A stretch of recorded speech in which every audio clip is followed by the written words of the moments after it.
जल्दी से मैं खालिद का रुख कर लेती हूँ। खालिद, श्रीनगर में 8 बजे डॉट काउंटिंग शुरू हो जाएगी और श्रीनगर के हरियाणा के भी तमाम जिलों में ये मतगणना जो है वो शुरू हो जाएगी। आप मुझे ये बताइए, क्योंकि ये सिक्योरिटी के पॉइंट ऑफ व्यू से थोड़ी सेंसिटिव जगह है, क्या सुरक्षा इंतजाम आप देख रहे हैं और क्या तैयारी और क्या जोश और क्या उत्साह श्रीनगर की जनता में? फाइनली वहां पर चुनाव हुआ है, जनता का फैसला आने जा रहा है।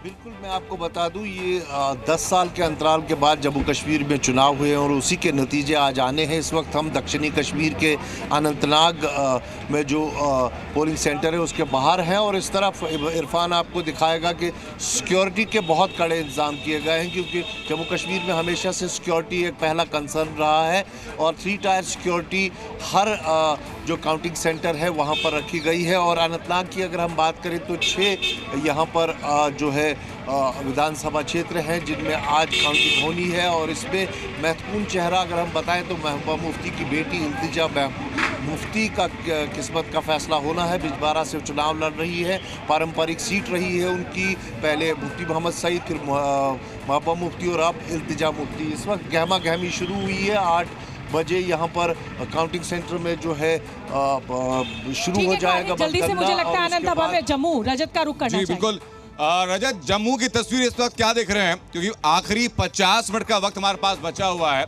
उसके बाद काउंटिंग भी शुरू होगी। क्या तैयारियां वहां पर हैं फिलहाल?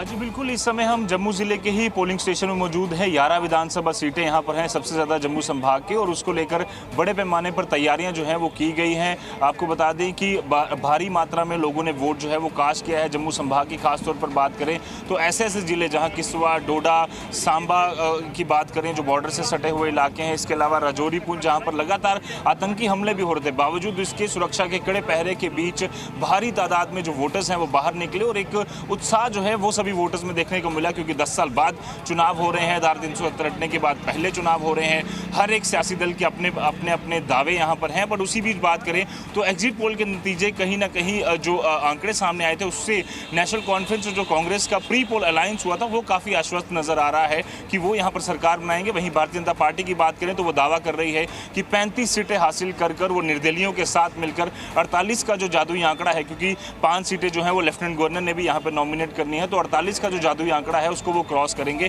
पर देखना ये होगा कि दोपहर तक तस्वीर सामने आना शुरू हो जाएगी कि किस तरफ पलटावारी होता है और क्या कुछ। ये इलेक्टेड नहीं है 5 लोग, ये सिलेक्टेड है और इनका मत किधर जाएगा?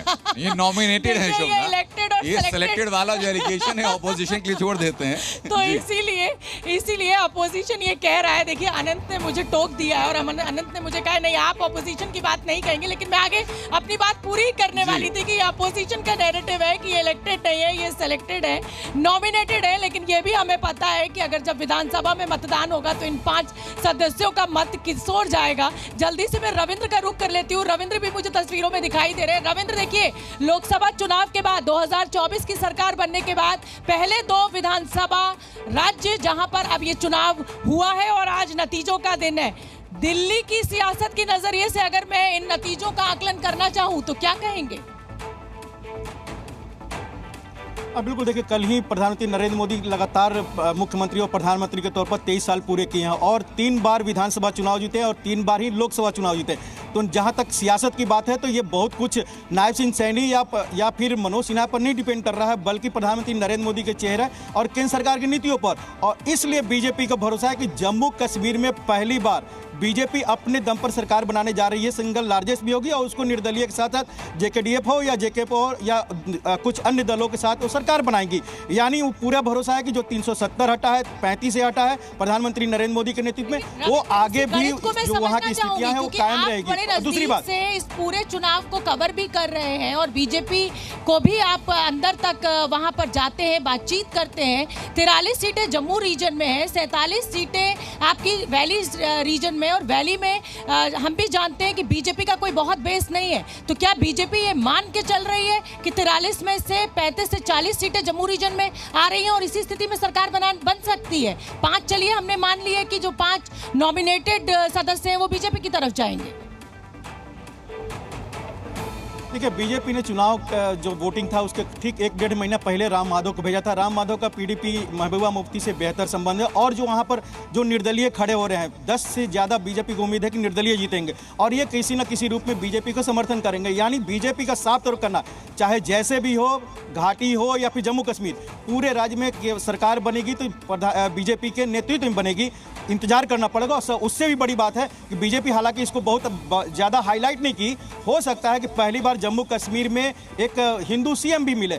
जहां तक आपने बोला कि सियासत, जाहिर थी बात है, लोकसभा चुनाव में जिस तरह के नतीजे आए थे और हरियाणा और जम्मू कश्मीर अगर सरकार नहीं बनती है तो इनकी राह बीजेपी के लिए और मुश्किल होगी। केंद्रीय नेतृत्व को लेकर भी, संगठन को लेकर भी, और जो आने वाले महाराष्ट्र हो या झारखंड के चुनाव है वहां पर भी काफ़ी बड़ी चुनौती मिलेगी। और शीतकालीन जो सत्र होने वाला है, विंटर सेशन नवंबर के लास्ट में, वहां पर अपोजिशन इन नतीजों के जरिए प्रधानमंत्री नरेंद्र मोदी हो या बीजेपी या फिर एनडीए उनको कटघरे में खड़ा करेगी, हर मुद्दे पर खड़ा करेगी। जम्मू कश्मीर की बातें करता हूं कि 3 डिसाइडिंग फैक्टर हैं। जल्दी से हमें मेहमानों का भी रुख कर लेना चाहिए। बिल्कुल शोभना। 8 बजे नतीजे भी आने लगेंगे और राय जान लेनी चाहिए और यहाँ पर मतदान करा लेना चाहिए कि कौन हमारा मेहमान किसकी सरकार बनाने जा रहा है।